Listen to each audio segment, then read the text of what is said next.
Assalamualaikum warahmatullahi wabarakatuh. Nama saya Siti Sulmia Mahrosunisa dari kelas 12 IS 4 akan menjelaskan upaya yang harus kita lakukan untuk mempertahankan integrasi atau persatuan bangsa Indonesia saat ini.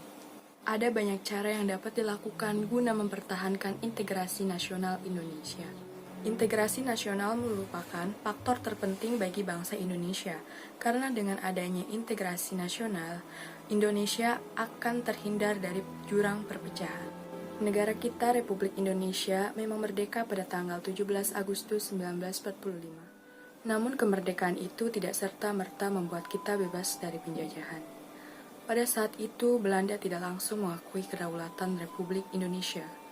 Belanda bahkan tidak mengakui hasil perjanjian Linggarjati yang mengakui kedaulatan Republik Indonesia atas wilayah Sumatera, Jawa, dan Madura. Alih-alih Belanda melancarkan serangan yang dikenal sebagai agresi militer. Akibatnya kedaulatan dan persatuan bangsa terancam dan memicu adanya perlawanan di berbagai daerah. Untuk merendam konflik antara Indonesia dan Belanda, PBB yang diwakili oleh Komisi 3 Negara menengahi perundingan yang diadakan di sebuah kapal milik Amerika Serikat yang bernama USS Renville. Perwakilan Indonesia diketahui oleh Perdana Menteri Amir Syarifuddin, sementara perwakilan Belanda diketuai oleh Gubernur Jenderal Van Mook.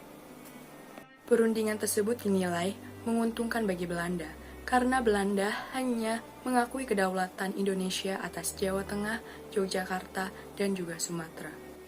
Selain itu, perundingan Renville menghasilkan pembentukan Republik Indonesia Serikat dan Uni Indonesia Belanda yang dikepalai oleh Raja Belanda. Hasil perundingan ini mendapat kecaman dari rakyat Indonesia. Bahkan Amir Syarifuddin pun mundur dari jabatannya. Yang mulanya menjadi Perdana Menteri, kemudian menjadi pihak oposisi yang menentang pemerintah. Pemberontakan tersebut memicu pemberontakan-pemberontakan di wilayah Indonesia lainnya, seperti pemberontakan DI atau TII di Jawa Barat, Aceh, Jawa Tengah, Kalimantan Selatan, dan Sulawesi Selatan, pemberontakan APRA di Bandung, pemberontakan Andi Aziz di Makassar, dan pemberontakan Republik Maluku Selatan atau RMS. Pemberontakan-pemberontakan ini dipicu oleh perbedaan ideologi dan keinginan untuk mendirikan negara sendiri. Para pemberontak ingin mengubah konsep negara menjadi negara Islam atau mengubah ideologi menjadi ideologi komunis. Untungnya, pemerintahan Indonesia berhasil meredam pemberontakan-pemberontakan tersebut. Pemerintahan Indonesia melakukan operasi militer dengan membentuk pasukan khusus yang meredam pemberontakan-pemberontakan tersebut.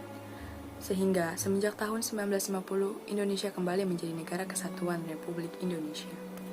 Untuk menghindari beberapa ancaman tersebut, ada beberapa upaya untuk mempertahankan integrasi nasional atau pertahanan bangsa Indonesia. Yang pertama adalah tidak berpikir rasis. Yang kedua, memberikan kebebasan beragama kepada orang lain. Yang ketiga, bertindak adil kepada sesama. Yang keempat, aktif ikut serta dalam kegiatan masyarakat. Yang kelima, tidak melakukan tindakan yang semena-mena atas jabatan yang ia miliki. Yang keenam, menggunakan produk-produk buatan negeri, baik yang sederhana maupun yang mewah. Yang ketujuh, bersikap empati, tegang rasa, dan juga memiliki toleransi terhadap sesama manusia. Yang kedelapan, tidak menciptakan kelompok-kelompok tertentu yang dapat mengancam integrasi nasional. Yang kesembilan, bertindak sesuai peraturan yang berlaku baik di sekolah, masyarakat, berbangsa, dan bernegara. Yang kesepuluh, menumbuhkan sikap tegang rasa. Itulah upaya yang dapat kita lakukan untuk mempertahankan integrasi atau pertahanan bangsa Indonesia saat ini. Sekian dari saya, kurang lebihnya mohon maaf. Wassalamualaikum warahmatullahi wabarakatuh.